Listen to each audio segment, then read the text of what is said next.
Bien, como siempre es una bendición verles. Sí rescato esto que han llegado mucho más puntuales, así que los felicito. Me alegro. Me alegro. Habla bien de ustedes y de nosotros también.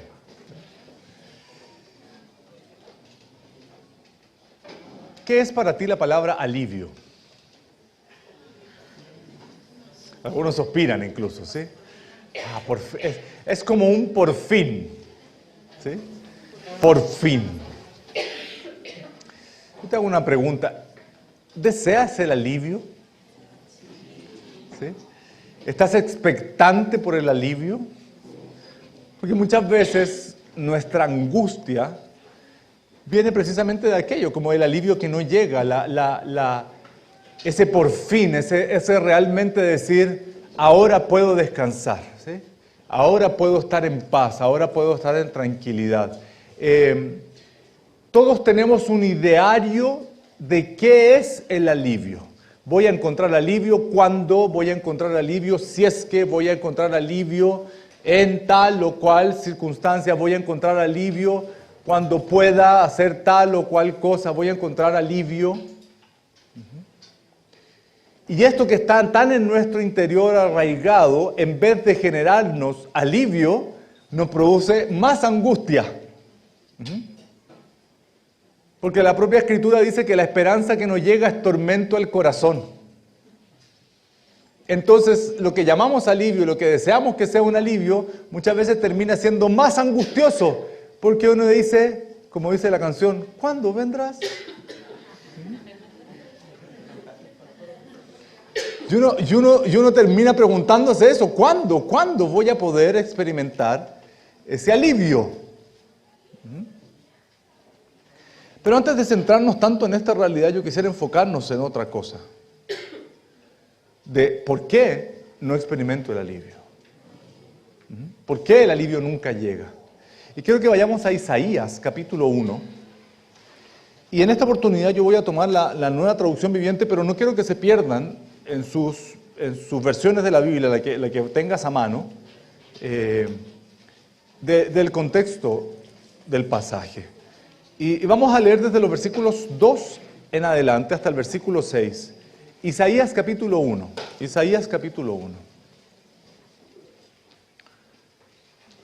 Y en la nueva traducción viviente dice así, pero no te pierdas de tu relato. Escuchen, oh cielos, presta atención, oh tierra. Esto dice el Señor. Los hijos que crié y cuidé se han rebelado contra mí. Hasta un buey conoce a su dueño y un burro reconoce los cuidados de su amo. Pero Israel no conoce a su amo. Mi pueblo no reconoce mis cuidados a su favor. ¡Qué nación tan pecadora! Pueblo cargado con el peso de su culpa. Está lleno de gente malvada, hijos corruptos que han rechazado al Señor, han despreciado al Santo de Israel y le han dado la espalda. ¿Por qué buscáis más castigo? ¿Se rebelarán para siempre? Tienen la cabeza herida y el corazón angustiado. Desde los pies hasta la cabeza están llenos de golpes, cubiertos de moretones, contusiones y heridas infectadas, sin vendajes ni ungüentos que los alivien. Esta profecía dada por Isaías, aproximadamente 700 años antes de Jesucristo, no solamente es una forma de presentarse en sociedad. Isaías no fue el único profeta, de hecho los versículos anteriores hablan de todos los reyes a los cuales Isaías les habló, durante todos los gobiernos en los cuales Isaías tuvo que llevar una palabra. Pero al presentarse en sociedad, él dice, miren, como buen doctor, esta es la radiografía. Como buen médico de cabecera, porque en cierta medida lo que hace un profeta o la función del profeta es atestiguar respecto de lo que Dios está viendo y que los demás no están viendo. Las frases, así dice el Señor, implican que Dios tiene un conocimiento que la generalidad no tiene. De ahí que cuando Dios habla, cuando Dios da su parecer, nadie puede atreverse a decir yo no estoy de acuerdo. Entre nosotros a lo mejor podemos tener diferencias, entre nosotros podemos tener perspectivas distintas de lo que yo quisiera, lo que no quisiera, lo que me parece o no me parece. Pero cuando Dios da su parecer, expresado en frases como así dice el Señor, lo único que toca hacer es guardar silencio y prestar atención. No en vano esta profecía pone al cielo y a la tierra como testigos. ¡Qué tremendo testigos! ¿Por qué? Porque nunca pasan. Ahí están constantemente. Constantemente están mirando. Puede que las personas pasen, que las circunstancias pasen, pero el cielo y la tierra, que Dios llame a los cielos y la tierra como sus testigos, como los testigos de Dios, implica que esos van a atestiguar de que Dios no está mintiendo. Y dice, esto dice el Señor. Y esta profecía tiene una particularidad, presenta las consecuencias antes que las causas. Presenta las consecuencias antes de la causa. En el concepto causa-efecto siempre va la causa y después viene el efecto. Aquí es al revés. Parte diciendo lo que está pasando. Parte determinando diciendo, mire, este es el problema. ¿Sí? Esto es lo que está pasando ahora. El versículo 3, dice, los hijos que crié y cuidé se han rebelado contra mí. Hasta un buey conoce a su dueño y un burro reconoce los cuidados de su amo. Pero Israel no reconoce a su amo, mi pueblo no reconoce mis cuidados a su favor. Hay palabras que se repiten y siempre cuando la Biblia la leemos concienzudamente, ¿sí? Aprovecho de recomendar, si usted tiene esto que se llama los panes de vida, que son unas cajitas que por lo general tienen versículos, le recomiendo que si usted saque uno, lea todo el pasaje, lea completo y lo guarde y lo esté meditando. Porque si no, el riesgo de hacer bibliomancia es muy alto, ¿me explico? Así que saque nomás simplemente ahí al azar, como ¿cómo se llama? Las empanaditas estas chinas, que empanaditas de la suerte, de la fortuna. Ajá, claro, ¿sí? O las galletas de la fortuna, qué sé yo. Ajá. Hay ciertas prácticas que uno puede ir acomodando y no darse cuenta el peso de la palabra de Dios. ¿Y por qué lo menciono? Porque cuando uno lee la Biblia uno tiene que prestar atención en palabras que se van repitiendo. Y aquí las palabras que se repiten son rebeldía, conoce, reconoce, o no conoce. Entonces, de una u otra forma, lo que podemos sacar como primer indicador es que la rebeldía nos lleva a no reconocer quién es Dios. Y la rebeldía es un tema serio, es un tema con el cual todos lidiamos. Y yo estoy diciendo esto y usted en su mente está diciendo, no estoy de acuerdo. Rebeldía. Y así funciona. ¿Sí? Es que yo pienso de otra forma, rebeldía.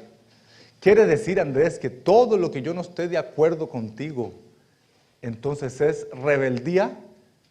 No necesariamente, pero el punto es, ¿por qué yo no estaría de acuerdo? ¿Por qué mi primer aspecto es decir, no, yo no estoy de acuerdo? Porque a veces se nos sale en ese sentido. ¿Sí? No, yo no estoy de acuerdo. Yo no estoy de acuerdo. Frank Sinatra murió cantando a mi manera. Fue el himno que lo destacó. Cantó 1000 canciones. Pero lo que le destacó era que él vivía a su manera. Y hasta el día de hoy uno tiene el mismo himno en ese sentido. Es a mi manera. Es a mi forma. Es como yo quiero. Lo primero que Dios hace es utilizar a Isaías para decirle, el problema de este pueblo es que como no me conoce y tampoco me reconoce, entonces viven constantemente en la rebeldía porque no saben quién soy yo ni lo que yo he hecho por ustedes. Y esto es importante considerarlo. Juan 17:3 dice que la vida eterna es que te conozcan a ti, el único Dios verdadero, y a Jesucristo a quien has enviado. Hoy día me venía a la mente cómo mandatarios o distintas personas que aparecen públicamente invocan a Jesús. Y se me venía ese pensamiento de decir, no todo el que me diga Señor, Señor. Jesús es definitivamente, la figura más rotulante, la figura más importante de la historia de la humanidad. Es, pero no necesariamente porque lo sea, quiere decir que todos lo conocen, ni menos que todos lo reconozcan. Reconocer algo, ¿qué implica? Reconocer a alguien, no a algo. Reconocer a alguien es decir, mira, yo sé lo que tú has hecho por mí. Y eso se da en torno a las relaciones. Si yo no tengo la capacidad de reconocer lo que hace alguien por mí, ¿cómo voy a reconocer lo que Dios hace por mí? ¿Sí? A veces uno dice, es que nadie se fija en mí, nadie me dice cosas. La pregunta es, ¿tú lo estás haciendo? ¿Reconoces lo que Dios hace por ti? ¿Reconoces lo que los demás hacen por ti? Puedes pensar en tu esposo, en tu esposa, en tus hijos, en tus amigos y ver lo que hacen por ti, en tu entorno. ¿Tienes esa capacidad de reconocer lo que hacen por ti? Porque en muchos aspectos en la vida natural van a trascender en lo espiritual. O sea, si uno no es fiel en lo natural, es muy poco probable que vayas a ser fiel en lo espiritual. El principio de dar las gracias debe ser una constante, pero alguien que tiene un corazón cerrado o con un corazón que es amargado nunca va a dar las gracias, nunca va a reconocer nada. Dios está diciendo precisamente aquello. Israel se rebela contra mí, primero porque no me conoce y segundo porque no reconoce lo que yo estoy haciendo por él. Esto es algo que se va repitiendo. Quiero citar algunas cosas que podemos ver en este pasaje. Israel era los hijos del Señor por creación, por elección y por pacto. Esta es una realidad. Hoy día en la mañana precisamente estábamos orando a propósito de eso, de cómo uno puede acarrear maldición en su vida por maldecir a Israel. ¿Sí? Y en esta perspectiva, no importa si me gusta o no me gusta. Yo le explicaba esto a alguien. Yo tengo 3 hijas, por la gracia de Dios. Si yo corrijo a la mayor y las menores se burlan, se burlan de aquello, ¿sí? Yo les voy a decir a las menores, a ustedes también las voy a castigar. Y me van a decir, ¿pero por qué si nosotros no hicimos nada malo? No, porque se están burlando de lo que yo estoy haciendo con la mayor. Mucha gente odia a Israel porque dice, lo que ellos han hecho, ¿usted cree que a Dios se le ha escapado lo que Israel ha hecho? Dios va a tratar con Israel y va a hacer todo lo que tenga que hacer con Israel. Pero eso no me da pie a mí a maldecir a Israel. ¿Me explico? Y eso es lo que personas no han entendido hasta el día de hoy. Y han acarreado maldición en su vida. No es una cosa antojadiza. Y esto es algo que yo he tenido que explicar muchas veces. ¿Por qué? Porque uno quiere prevenir la maldición sobre las vidas de las personas. ¿Sí? Israel es la idea de Dios. Es el pueblo de Dios, es creado por Dios y es electo por Dios y Dios hizo un pacto con ellos. Si a usted no le gusta, ya tiene un problema con Dios, ni siquiera con Israel. La rebelión es un síntoma y una consecuencia de que algo no está bien. O sea, una persona que constantemente es rebelde manifiesta que hay algo que no está bien en su vida. A pesar de que hoy día la rebelión se vende a buen precio. ¿Cuál es la figura que te venden hoy día? Tienes que ser rebelde. ¿Sí? Y algunos ni siquiera conocieron a James Dean. Un rebelde sin causa. ¿Sí? Pero ¿qué es lo que te venden? Que ser rebelde, eso es lo importante.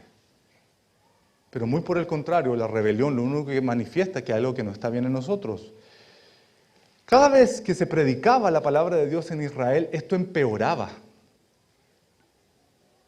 ¿Por qué? Porque cuando uno tiene un corazón rebelde, cada vez que a uno le hablan, lo que provoca en eso es me endurezco más, me endurezco más. ¿A usted le gusta que le digan las cosas malas? No sé a usted, pero a mí no. A mí no me gusta que me digan las cosas malas. Pero no puedo vivir callando al resto, diciéndole nunca me digan las cosas malas, porque las voy a cometer, las voy a hacer igual. Y en muchos aspectos es peor para mí, porque en mi fuero interno, ¿qué puedo pensar yo? Como nadie me dice las cosas malas, ergo, todo está fantástico. Ujú. Es que a mí nadie, y yo he visto eso, es que a mí nadie me dice las cosas malas. Nadie te las dice o no permites que se te diga o tú no quieres escuchar. Ujú. En el pueblo de Israel, ¿qué empezó a suceder? Dios envía 1, 2, 3, 4 profetas para decirle lo que estaban haciendo mal. ¿Y ustedes creen que el pueblo de Israel se juntaba en las plazas o se juntaba en Jerusalén a decir aquí estamos, llámenos la atención? Muy por el contrario. Algo que empezó a caracterizar al pueblo de Israel es que empezó a matar a los profetas. Si lo sitúo en nuestra época, nunca, cuando yo estuve en el colegio, nunca gané un entredicho con un inspector o con un profesor. Nunca. Eso era impensado. ¿Sí? Podía buscar otras tácticas. Esconder la libreta, ¿sí? Hacer la cimarra. Me estoy confesando públicamente. Pero nunca, y yo yo lo sabía en mi foro interno, nunca me iba a ir bien diciendo, es que el profesor, es que el inspector tiene la culpa. Nunca. Hoy día es totalmente lo contrario. Totalmente lo contrario. ¿Y por qué lo cito? Porque son aspectos que se dan desde muy pequeño en nuestra vida. Entonces uno crece así. Un día fui a buscar a una de mis hijas y me impactó, esto yo lo he contado muchas veces, me impactó ver una mamá que hablaba con su hijo, un varoncito, a la salida del colegio. Y la mamá descendió a la altura de él, ¿sí? Bajó a la altura de él. Usted sabe que para hablarle a un niño, si usted quiere que un niño entienda claramente, la mejor forma es ponerse a su altura, ¿sí? Y la mamá bajó de tal manera que lo mirara a los ojos. Lo mirara a los ojos. Me gusta molestar a los de la cámara por eso. Lo miró a los ojos y le dijo, no importa lo que haya pasado, tú no tienes la culpa. Miren, yo no ando por la vida escuchando conversaciones que no me importan, ¿sí? Pero fue tan impactante porque yo estaba esperando que mi hija saliera. Y fue tan impactante escuchar esas palabras porque yo dije, a este niño nunca se le va a olvidar esto. Nunca. A menos que suceda algo. Y este niño va a crecer con las palabras que su mamá que le dicen, nunca es tu culpa. Y créanme que esas cosas van quedando en nuestra vida como una marca. Y uno empieza a relacionarse con el mundo exterior con ese tipo de declaraciones, con ese tipo de maneras, con ese tipo de formas. ¿Sí? Nunca va a ser tu culpa. Entonces cualquier cosa que este niño haga, si el día de mañana él se transforma en un adulto y atropella a alguien, o engaña a alguien, o defrauda a alguien, o le roba a alguien, él en su fuero interno, ¿qué va a decir? No es mi culpa. Yo no tengo los conocimientos psicológicos para darles el porqué, pero es impresionante cuando han habido muchos casos en que hacen los peritajes y la persona miente. Algo pasa en su interior que se bloquea y la persona se convence de que no mató al que mató, de que no robó lo que se robó. Y uno dice, ¿por qué? Precisamente por estos principios, por estas cosas que van quedando en nuestra vida. Cada vez que Dios enviaba a un profeta, Israel se endurecía más todavía. Y más todavía. Y cuando venían los juicios era peor. Era peor. Porque decían, vino este juicio, peor. Más duro vamos a hacer, más fuerte vamos a hacer. ¿Qué motivó a la construcción de la Torre de Babel, entre otras cosas? La propia Escritura dice que hagámonos una torre, y una ciudad y una torre, por si fuéramos esparcidos. Génesis capítulo 11. Capítulos antes fue el gran diluvio. Toda la raza humana. Y la generación siguiente, en vez de decir, ¿sabes qué? Por no hacer caso, fuimos raídos, quedaron 8. ¿Qué hace la generación siguiente? Dice, sí, con que Dios va a mandar un diluvio. Bueno, hagamos una ciudad y una torre, por si a Dios se le ocurre otra gran idea. Y ese pensamiento es lo que conocemos como el pensamiento de Babilonia, el pensamiento del mundo. Es, Dios dice algo, yo digo otra cosa. Y se empezó a incrustar en el corazón de Israel. El pueblo era incapaz de recuperarse del castigo de Dios. Toda la nación sufría y se endurecía aún más. En vez de que el castigo generara un cambio, lo que provocaba era que se volvían más duros y no aprendían. ¿Y por qué se daba esto? Era tanto el dolor y la falta de sanidad que el castigo, en vez de ser una oportunidad para recibir sanidad, era para ellos una oportunidad de rebelarse más y más todavía. Los versículos 5 y 6 dan una característica interesante. Todas las heridas permanecían sin tratamiento. Todas las dolencias no habían sido tratadas y el comportamiento que ellos estaban teniendo era irracional. De hecho, el versículo 5 dice, ¿por qué buscan más castigo? La Reina Valera dice, ¿por qué queréis recibir más castigo? ¿Sí? ¿Por qué?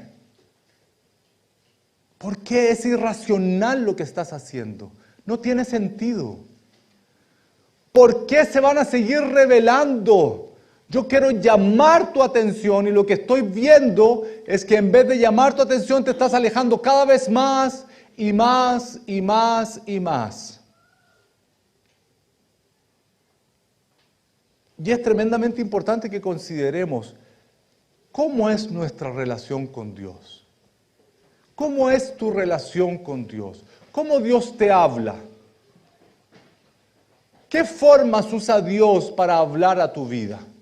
¿De qué manera Dios llama tu atención? Recién cuando mi esposa dice, por favor, pellizque, ¿sí?, al que está al lado, a mí me dolió. Llamó mi atención. ¿Sí? Llamó mi atención. No pude ser indiferente, como diciendo, ¿y qué le pasa? ¿Sí? ¿Qué bicho le picó, por decirlo así? Ajá. La pregunta es, ¿cómo Dios llama tu atención? ¿Qué utiliza Dios para llamar tu atención? Y ahí vamos a encontrar las diferentes formas en cómo Dios habla. Watchman Nee fue un predicador que hizo gran parte de su ministerio en China. Y escribió libros muy interesantes respecto de cómo Dios habla y cómo se da el dolor para llamar a la gente, cómo el dolor, y fue uno de los pioneros en acuñar este concepto de el dolor es una forma que Dios usa para llamarte, para llamar tu atención. De hecho, él, siendo predicador, enseña que una de las formas en cómo Dios llama a los pastores, a los predicadores, a los líderes, llama la atención de ellos, es los lleva a la cama. Permite un resfrío, permite una enfermedad y los lleva a la cama para hablarles. Porque si no siguen dando vueltas. Pero esta realidad a mí me llama mucho la atención. ¿Por qué? Porque es la realidad no solamente de los pastores o los líderes, es la realidad de la iglesia en general. Estamos todo el tiempo dando vueltas. Y Dios sigue llamando nuestra atención. Dios sigue llamándonos, Dios sigue hablándonos. La forma más natural es por su palabra. El problema está en que cuando no tenemos tiempo ni siquiera para leer un versículo, ni para meditar en un versículo, no crean que Dios va a bajar los brazos y va a decir, bueno, ya no me tomó en cuenta, me dejó en visto, como se dice. ¿Sí? Ok, no me tomó en cuenta, le mandé el mensaje, no quiso tomarme en cuenta. No, yo voy a perseverar. Yo voy a seguir. Nuestro Dios es un Dios que tiene convicción. Diga conmigo, Dios tiene convicción. ¿Entiende lo que implica eso? Que cuando Dios quiere algo, Él no va a parar. Entonces recuerdo en una cita que tuve con alguien, que le tocó una temporada muy difícil, muy compleja. Entonces nos juntamos en la cita y él como que se sentó y le digo yo, ¿cómo estás? Oh, me dice, le estaba pidiendo a Dios, ¿por qué no me sueltas un ratito? ¿Sí? Yo quise entender lo que él decía porque le estaba tocando duro, pero lo que me llamó la atención es su forma de racionalizar el llamado de Dios. O sea, en vez de decir, Señor, tú me estás llamando y estás haciendo lo indecible para llamar mi atención, ¿cuál es mi reacción? Ya suéltame un ratito, si no me molestes, tengo muchas cosas que hacer, estoy muy ocupado. Tú no sabes, claro, como tú eres Dios y estás sentado en el trono, no sabes lo que es estar aquí en la tierra, pagar cuentas, trabajar, levantarse, sufrir, ¿sí? Ver al vecino, que te toque la bocina y todas las dificultades de nosotros los mundanos. Tú no entiendes eso. Pero Dios en su misericordia dice, porque entiendo mejor que tú, es que te estoy llamando. Lo que tienes que entender es que Dios tiene convicción, cosa que muchas veces nosotros no tenemos, y Dios no va a parar. ¿Qué testifica Isaías de parte de Dios? Que las características de las personas a las cuales él estaba llamando eran problemas mentales, problemas emocionales y personas insanas. Isaías 1:6 dice, desde la planta del pie hasta la cabeza no hay en él cosa sana, sino herida, hinchazón y podrida llaga. No están curadas, ni vendadas, ni suavizadas con aceite.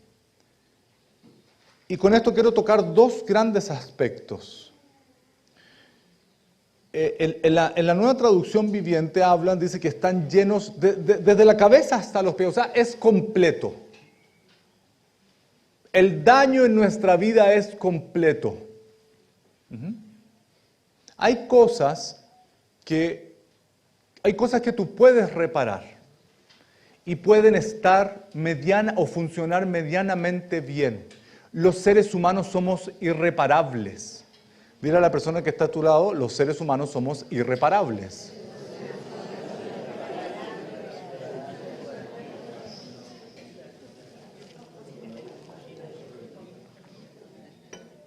Cuando digo que los seres humanos somos irreparables, no me refiero a la expresión que incluso a veces nos han dicho no tienes remedio. Es que para los seres humanos, a diferencia de las cosas, no hay repuestos. No hay repuestos. ¿Sí? En algunos autos usted tiene la opción de cambiar el original o el alternativo, ¿no es cierto? Dependiendo de su economía y del seguro que usted haya contratado o del taller donde lo lleve. ¿Quiere el original o quiere el alternativo? Con los seres humanos no hay repuestos, ni originales ni alternativos. Dios habla de hacer las cosas todas nuevas. Todas nuevas. Y ese reemplazo no siempre es fácil, porque por lo general uno no sabe lo que hay que reemplazar o uno no quiere que a uno lo reemplacen. Dice que el problema es completo, desde la cabeza hasta la punta de los pies, o desde los pies hacia la cabeza.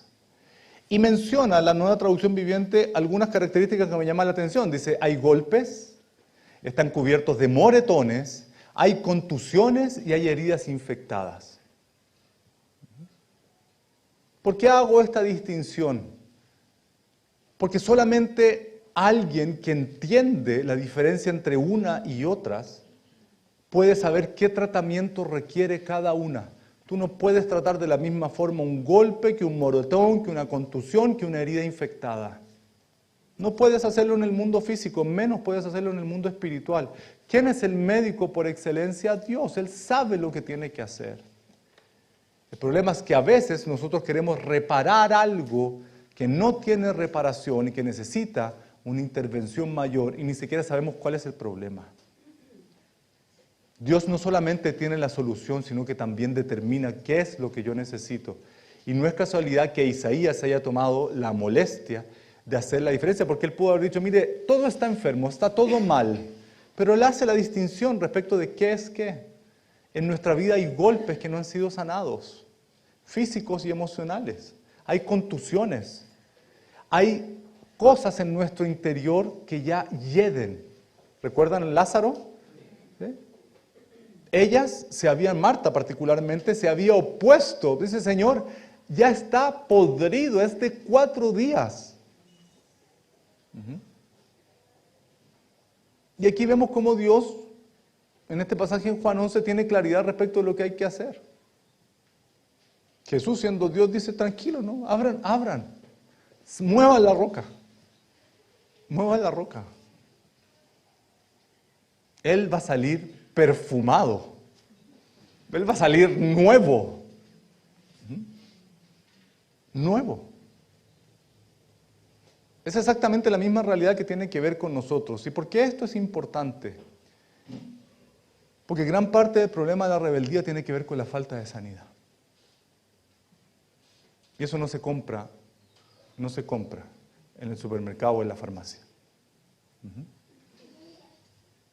Definitivamente es Dios quien tiene que hacer la diferencia. Y me llama la atención el concepto de que diga, no están curadas, ni vendadas, ni suavizadas con aceite. O sea, hay un proceso. Mientras usted no quiera recibir esa sanidad, constantemente va a caer en los mismos lugares comunes. Quienes tenemos la bendición de llevar un poco más de tiempo en el Señor, no es que necesariamente el tiempo, porque eso es para los bares o para los cafés, ¿sí? El tiempo cura todo. Eso es mentira. ¿Lo entienden, no es cierto? Eso es mentira. Hay gente que dice, 40 años tengo esta amargura. 50 años. ¿Sí? Mira, lo que me hiciste, nunca se me borró lo que me hiciste. Y entonces, bueno, ¿qué quedamos? ¿El tiempo lo cura todo? No. A veces lo que hace el tiempo es peor, es acrecentar todo. Entonces la sanidad es un aspecto tremendamente importante. Y yo creo que veamos 4 aspectos de un tratamiento. ¿Le parece? Gracias. Primero, renuncia a la rebeldía. El rebelde nunca va a ganar nada. Dile al que está a tu lado, el rebelde nunca va a ganar nada. La Biblia enseña que el rebelde lleva castigo. La Biblia enseña que el rebelde lleva castigo. No cometa la torpeza de acercarse a Cristo y mantener su rebeldía, porque usted va a ser castigado. Y eso duele. Duele. Pero no cometa la torpeza, porque después usted dice, ¿pero por qué me está pasando esto a mí? Porque eres rebelde y estás recibiendo el castigo por tu rebeldía. El Salmo 106, versículos 6 y 7, dicen, pecamos nosotros como nuestros padres. Salmo 106, versículos 6 y 7. Pecamos nosotros como nuestros padres. Hicimos iniquidad, hicimos impiedad. No son 2 caras de la misma moneda. Iniquidad y impiedad habla de algo que va de mal en peor. De mal en peor. Nuestros padres en Egipto no entendieron tus maravillas.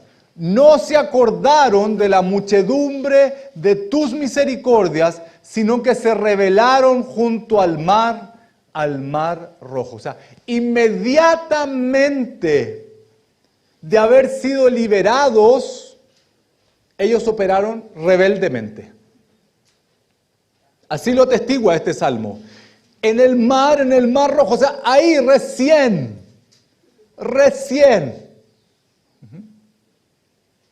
Si no renunciamos a la rebeldía, más temprano que tarde esto se va a salir. Pero Dios no lo va a pasar por alto. Casi en el comienzo del viaje, casi internándose en el desierto, un viaje absolutamente corto y directo terminó durando 40 años. y 40 años, ¿por qué? Porque la promesa de Dios es, ninguno de los que salieron van a entrar a la tierra prometida. No esta gente, porque no quieren recibir la sanidad, porque no quieren renunciar a la rebeldía. No esta gente. ¿Qué sucedió? Tuvo que levantarse toda otra generación. A excepción de dos. ¿Sí? Josué y Caleb. Tan tremendo es esto, que ni Moisés ni Aarón entraron a la tierra prometida. Con Dios no se juega, hijos de Dios. Estamos hablando de Moisés. Dice que no se levantó otro hombre tan manso como Moisés. ¿Sí? Nadie habló con Moisés, nadie habló con Dios como Dios lo hizo con Moisés cara a cara. Por favor. Y Dios le dijo, ¿tú quieres hacer las cosas a tu pinta? Perfecto, no vas a entrar.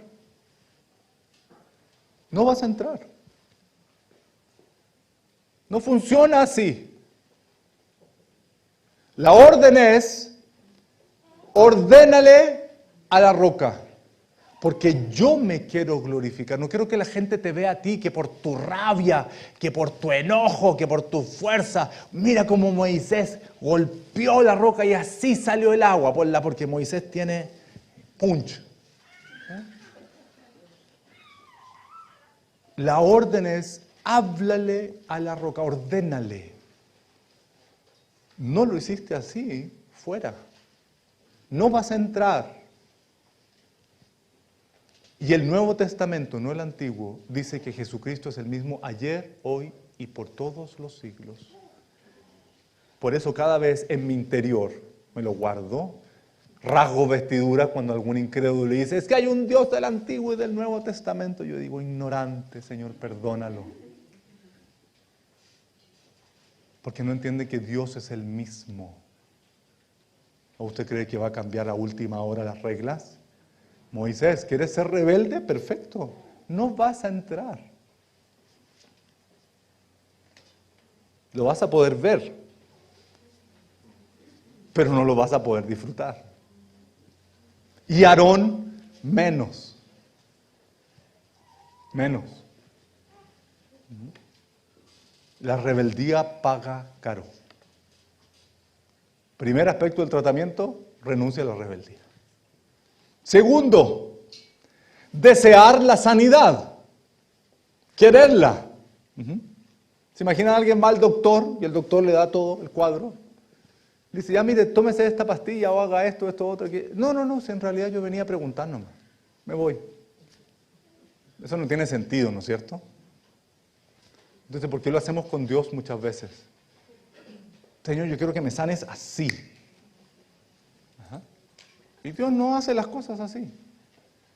Entonces a veces el problema es que no deseamos la sanidad. Jeremías 33, el versículo 6 dice, he aquí yo les traeré sanidad y medicina y los curaré y les revelaré abundancia de paz y de verdad. ¡Qué tremenda promesa! ¡Qué tremenda promesa! Los voy a sanar. Promesas como estas son palabras que uno atesora en el corazón y dice, Señor, yo lo quiero. Yo quiero esto, ¿sí? Voy a traer sanidad, voy a traer medicina, los voy a curar y les voy a dar paz y verdad. ¡Qué tremenda promesa! ¿La quieres? ¿La quieres? ¿Pero de verdad? Un tercer aspecto en el tratamiento es identificar el dolor. Isaías dice en esta palabra, aquí hay moretones, hay golpes, hay contusiones, hay heridas infectadas. ¿Qué es? ¿Es amargura? ¿Es resentimiento? ¿Es falta de perdón? ¿Es una mentalidad equivocada? ¿Es una actitud equivocada? ¿Qué es? ¿Qué impide la sanidad? Esto no es simplemente una pregunta retórica, o sea, no es para que usted se siente en el living de su casa y empiece a filosofar. Oh, Señor, ¿qué tendré? ¿Cuál será mi problema? Es para permitir que Dios le diga. Porque hay cosas que son evidentes. Hay cosas que son evidentes. En este ministerio, en esta iglesia, no en esta sede particularmente, pero en esta iglesia fue la primera vez que yo escuché la impuntualidad es rebeldía. Eso me pegó así de lleno. De lleno. La impuntualidad es rebeldía. Oh. Duro, ¿no? Bienaventurados los impuntuales. Porque son cosas que uno lo confrontan. Son cosas que uno lo confrontan. En realidad, ¿por qué? ¿Por qué soy así? ¿Sí? El enojo, la amargura, el desorden, la incredulidad, la falta de fe, el negacionismo o el estoy buscando la palabra, se me fue. Cuando uno piensa mal de todas las cosas, no, que esto no va a resultar, que no sé. El pesimismo. Gracias. El pesimismo. Yo con un pesimista ni a la esquina. Ni a la esquina, ¿sí? Oye, vamos a comprar un dulce, no, y si no hay. El tema es cuando uno anda así. O cuando uno es así. ¿Sí? Con el pesimista no, ni a comprar dulce, ¿me explico? ¿Y si no hay? ¿Y si están vencidos? ¿Sí? ¿Y si justo me toca a mí el malo? Y como les dije hace unos segundos, esto no son preguntas filosóficas o retóricas. Esto se ve en la práctica, porque uno se da cuenta. Porque se sabe. Otra de las cosas que aprendí en el ministerio. Le doy gracias a Dios por haber llegado a la iglesia, al ministerio joven. Ya no soy tan joven, ¿sí? Pero haber llegado joven porque uno va aprendiendo ciertas cosas y va cambiando ciertas perspectivas, ¿sí? Yo me acuerdo que uno la fama se la hace rapidito. Se la hace rapidito. ¿Y cómo aprendí eso? Cuando hacíamos congresos en el MOOC, uno se sentaba todos con todos. El CELIMI nacional era bastante más chico. No es que ahora somos millones, pero quisiéramos. Pero era bastante más chico. Entonces nos juntábamos todos con todos, de todas las sedes, de todos los distritos, de todos, ¿eh? E incluso en esa época iba conexión total con MOOC. Entonces tú tenías un variopinto de edades bien interesante. Habían unos que estaban como ya terminando, ya llevaban un par de años trabajando, y otros que estaban recién en primero medio. Así. Pero habían cosas que eran transversales.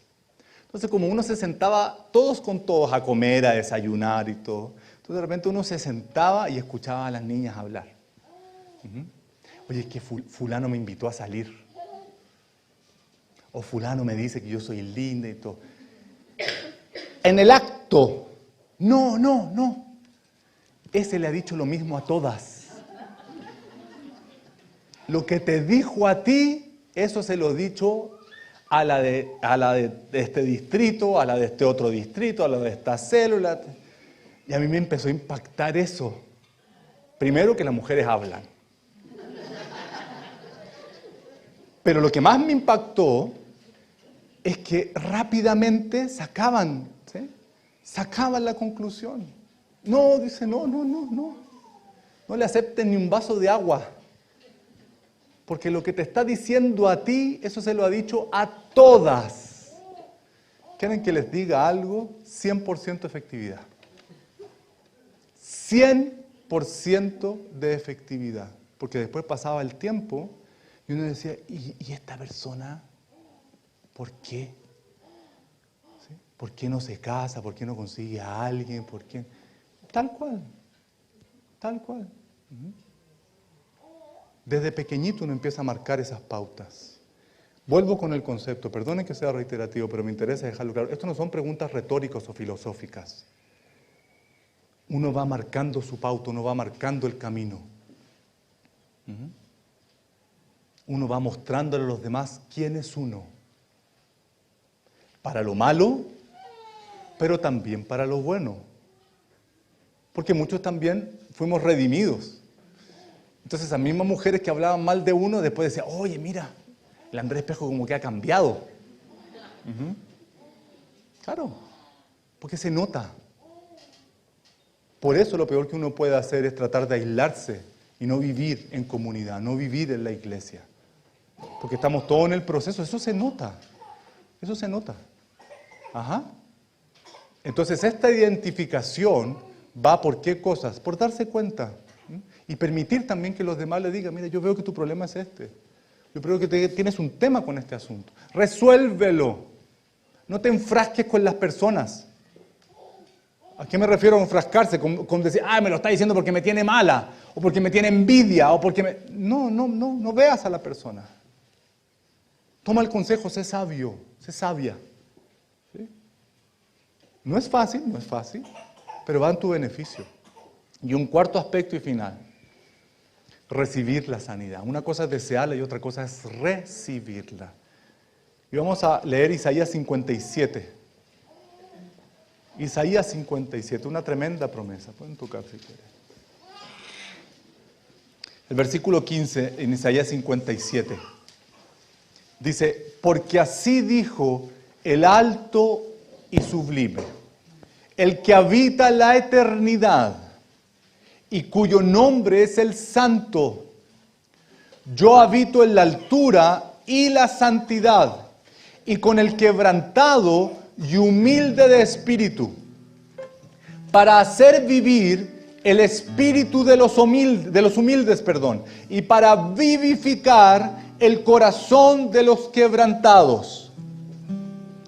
Porque no contenderé para siempre, ni para siempre, dice el Señor, me enojaré.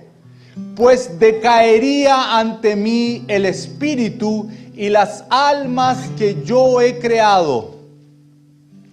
Por la iniquidad de su codicia me enojé.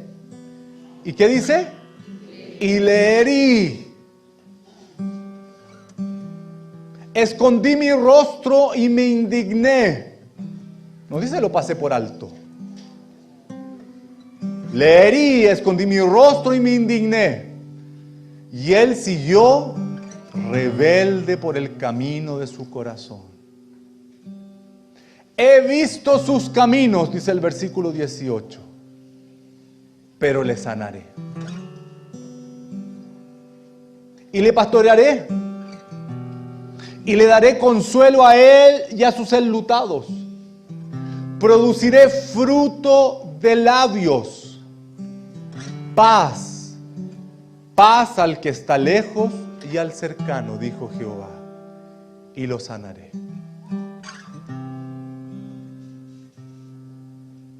Traté con el rebelde, dice el Señor, y me enojé.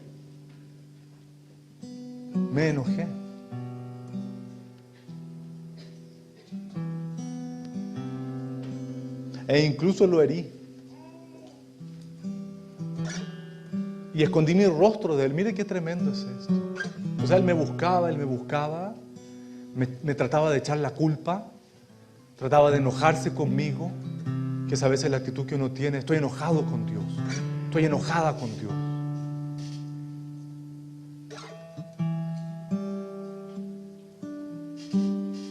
Pero no voy a seguir peleando con él, no voy a seguir peleando con ella.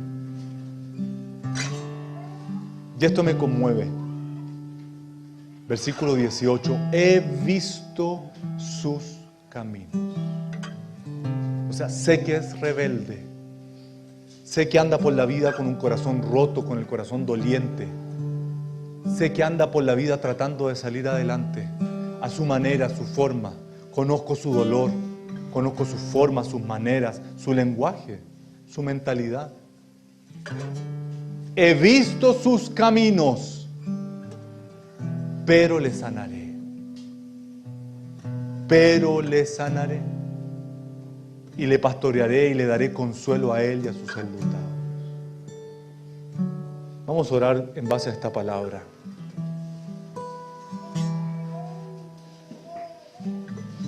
Bendigo tu nombre. Bendigo tu nombre alto y sublime. Tú que eres el alto y sublime, bendigo tu nombre en esta hora.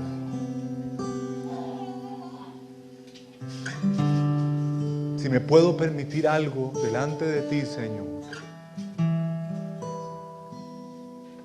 es que en este día quede estipulado que bendigo tu nombre, alto y sublime. El que habita la eternidad, el que trasciende el tiempo, las edades. Porque tú has dicho que tú vas a habitar y cuyo nombre es el Santo, el Santo, el Santo. Tú has dicho que vas a habitar con el quebrantado y humilde de espíritu para hacer vivir el espíritu de los humildes. Te vas a hacer un pueblo y vienes trabajando en un pueblo. Bendigo tu obra en este ministerio, en esta congregación. Bendigo tu obra en Selimi a nivel nacional, en esta iglesia que tú has levantado.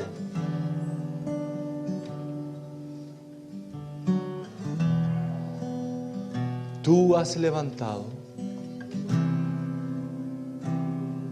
para hacerte un pueblo de hombres y mujeres y habitar con ellos, con el quebrantado y humilde de corazón.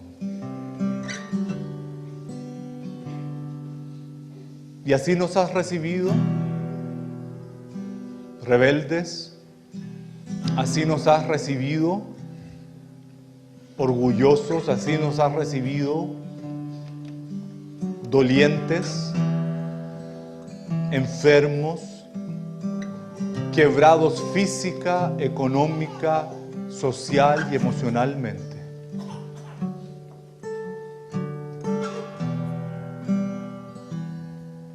Molesto, enojado al ver nuestro comportamiento, al ver nuestra actitud. Así nos recibiste y nos lo hiciste ver. A muchos de nosotros nos lo hiciste ver. No apruebo tu estilo de vida, no apruebo tus actitudes, no apruebo tu lejanía, no apruebo tu rebelión. Y habiendo conocido nuestros caminos, dijiste, pero le sanaré. Y no solamente eso, le voy a pastorear como una oveja herida, como una persona dañada, afectada, doliente, con todos sus males, con todos sus pecados, sus rebeliones, sus inmundicias, sus suciedades que yo bien conozco, dice el Señor.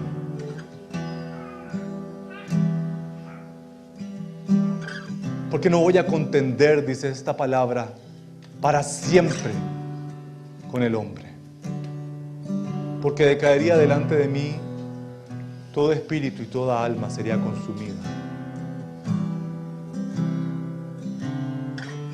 Por eso en la mitad de la tremenda descripción que haces de tu persona, porque tú eres el santo, y de nuestra condición, hombres y mujeres inmundos delante de ti, que merecemos tu enojo, que merecemos tu castigo, que merecemos tu condenación. En la mitad de esta descripción dices, pero le sanaré. y le voy a pastorear, no lo voy a dejar en el mismo camino. Y le daré consuelo a él. Y ese consuelo también servirá para consolar a otros. Para consolar a otros. Que al igual que él o que ella están exactamente enlutados, dolientes, sufriendo el mismo mal. Y dice que él producirá frutos de nuestros labios. Alabanza, exaltación a su nombre, reconocimiento, gloria a su nombre, gloria a su nombre por lo que ha él hecho. Cuánto agradezco este pero en esta escritura, porque a pesar de nuestra condición tú has dicho, pero les voy a sanar. Eso es lo que Dios quiere hacer con nosotros. Sanarnos. ¿Quieres tú la sanidad? ¿Deseas tú la sanidad? ¿Quieres recibir esa sanidad? ¿Quieres que Dios te muestre no solamente la causa, sino que te muestre la solución? Y puedas por fin encontrar respuesta y decir, he aquí el alivio de Dios. Por fin. Hoy entiendo la causa de mi amargura, hoy entiendo la causa de mi enojo, hoy entiendo la causa de mi resentimiento, hoy entiendo la causa de mi enfermedad, hoy entiendo la causa de mi dolencia, hoy entiendo la causa de mi carácter. Por fin. Y tal como el apóstol Pablo declara, no que lo haya alcanzado allá, pero prosigo a la meta. Pero por fin puedo experimentar cierto alivio de saber, Dios sabe lo que yo estoy pasando, Dios sabe lo que viví, Dios entiende y comprende y ha visto mi rebelión, porque no la ha escondido, porque no lo hizo con Moisés y no lo va a hacer conmigo, no va a pasar por alto mi rebelión, pero ha dicho, lo sanaré.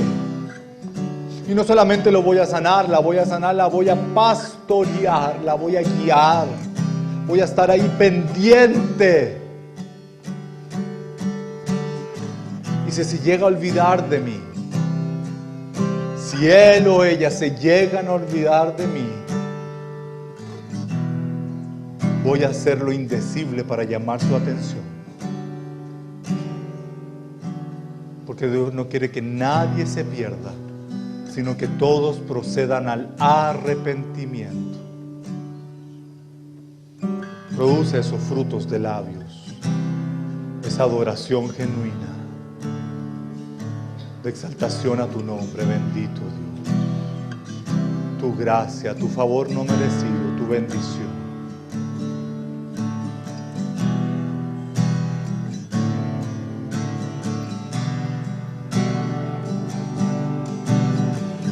Eres el Dios de toda gracia. Tú tienes el poder de perdonar. La base de tu trono es justicia. Tú gobiernas desde la eternidad. Tan profundo es tu amor.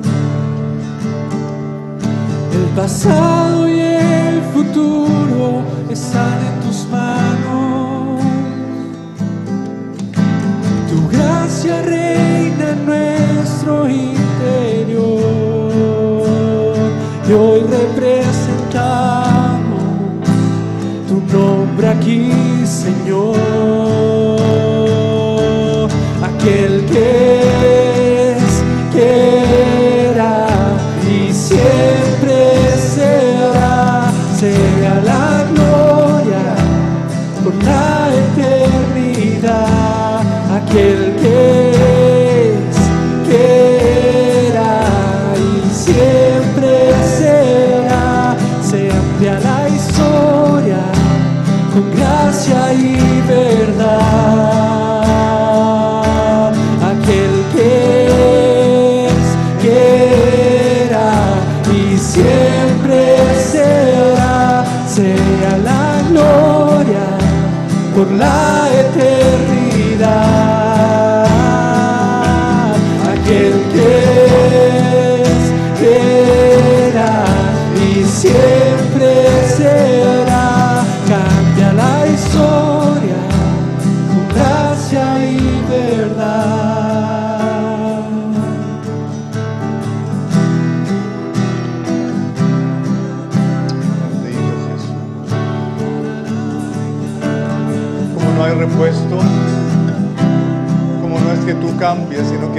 todo nuevo. Hoy nos presentamos delante de ti, anhelando tu intervención, anhelando tu sanidad y tu completa restauración. Ven, bendito Dios, bendito Jesús.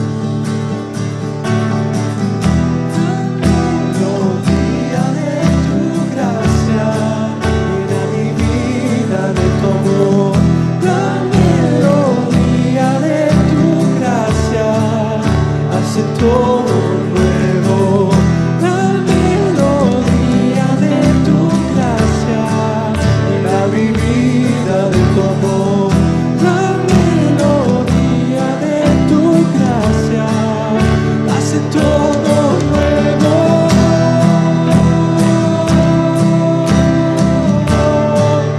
hace todo nuevo.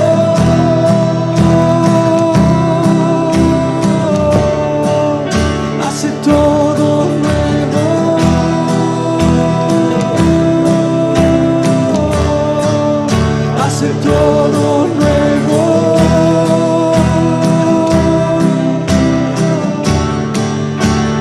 gracias sobre gracia, gracias sobre gracia, de tu plenitud tomamos todos. Gracias sobre gracia, gracias sobre gracia, de tu plenitud tomamos todos. Gracias sobre gracia, gracias sobre gracia, de tu plenitud tomamos todos. Gracias sobre gracia, gracias sobre gracia, de tu plenitud tomamos todos.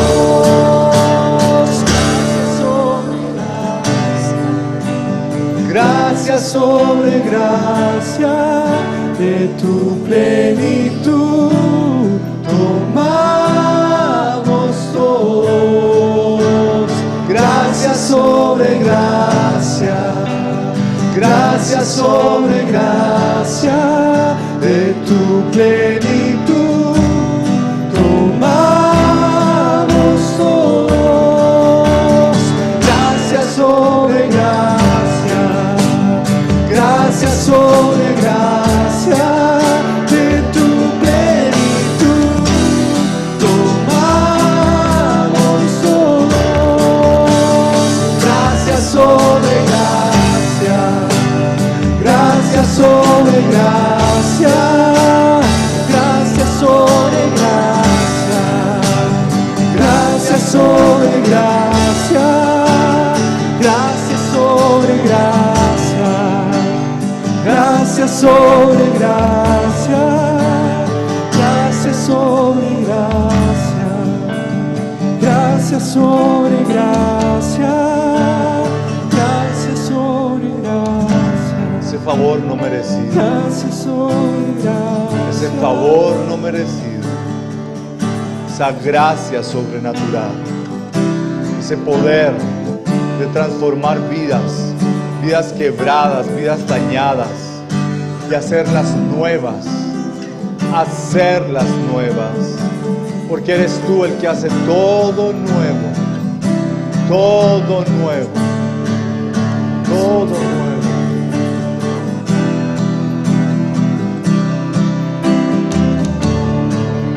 Haces todo nuevo.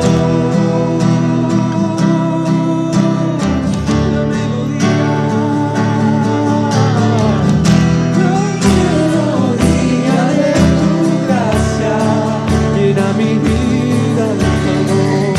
La melodía de tu gracia hace todo nuevo. La melodía de tu gracia llena mi vida.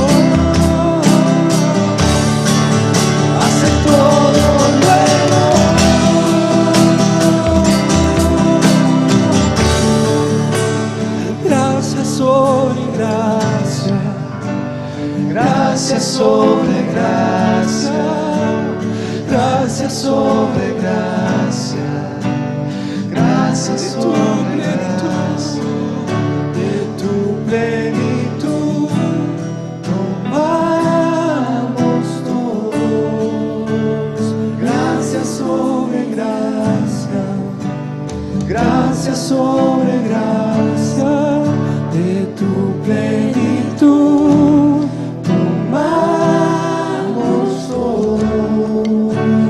Gracia sobre gracia, gracia sobre gracia, gracia sobre gracia, gracia sobre gracia, gracia sobre gracia, gracia sobre gracia, gracia sobre Eso gracia. dice tu palabra.